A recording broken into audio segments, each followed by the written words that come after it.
another thing we talked about was, and like, because they were talking about business partnerships and how some of them go good, some of them go bad. And the first thing that they said was like, if you're ever going into a partnership with anybody now, like we play with big boy money, ask to see their balance sheet and see what they're working with. And they said, ask politely, but you do need to ask at this point when we're dealing with millions of dollars. Like, all right, bro. Like, it's not a dick move at all. Like, because number one, if they say one thing and they show you their balance sheet and it says another thing, we aren't doing business with them. And number two, if they don't want to show you at all, we aren't doing business with them. Like, it's not a bad thing to show your balance sheet. We're all adults here, which I thought was very, very interesting. And like, because like you think talking about money is taboo, right? Like, I think talking about money is taboo, still to an extent, right? But that is fascinating.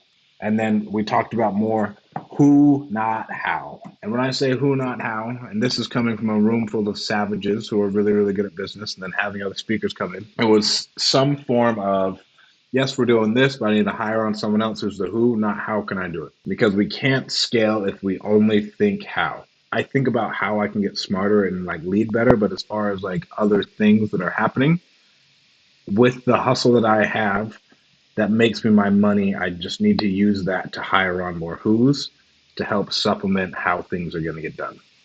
That's I've had that question a lot of like people ask me like, well, how can you even hire a who?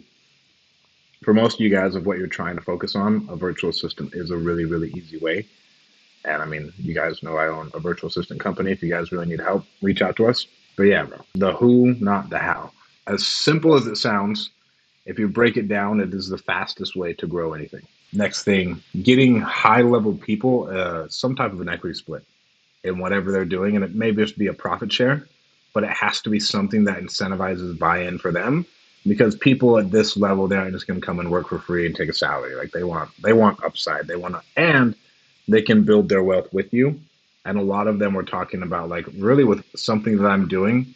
If I'm going out and making all these new companies, they get a split of it too, right? If it's our top people, they're going to get a chunk of it, and we're going to give them opportunity to build their wealth alongside of ours.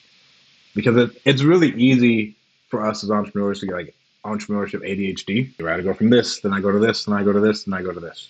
But if you're one CEO of one company, it's like, oh wow, he's not even doing shit, and you're still working, you're doing all these other things, and now you're busy. But like, if we can increase their life a little bit more and make it better and give them some profit share of that, all the better, and then they're a lot more happy.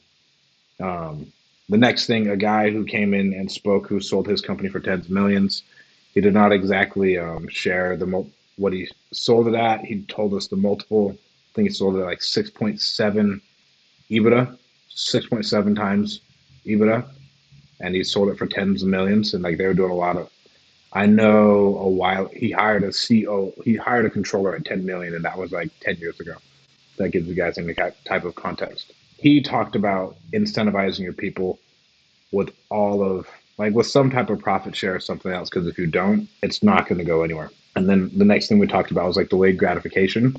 And sometimes delayed gratification can just be a delaying of problems to where I never thought I would be in a room or talk to people who are hesitant on buying nice things because of the way everyone else would feel or say or do or whatever it is.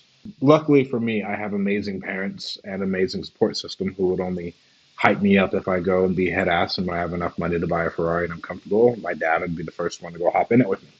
Like, bro, let's go fucking fast. Right? But it's for some people, right? Like you have neighbors, family members who are only going to talk shit. Getting past that and how to do it the right way. And I mean, really, in a nutshell, most of them said, bro, fuck it, go do you. They aren't paying your bills and they aren't sucking your dick. So just keep on pushing. If they are about it and they're excited for it, cool. If they're not, then are they really friends or people who you should be associating with? No. I just thought it was fascinating that people at that type of level still go through it. So I feel like I have somewhat, if I went and bought a Ferrari today, I wouldn't worry about what anyone else thought. I would be like, man, I'm going to buy a Ferrari. And I'd be hyped as fuck to go buy a Ferrari, and I'd go drop the money and I'd go have a good time. But I don't know. I live somewhat in, like when you're an athlete growing up, you live in somewhat of a spotlight.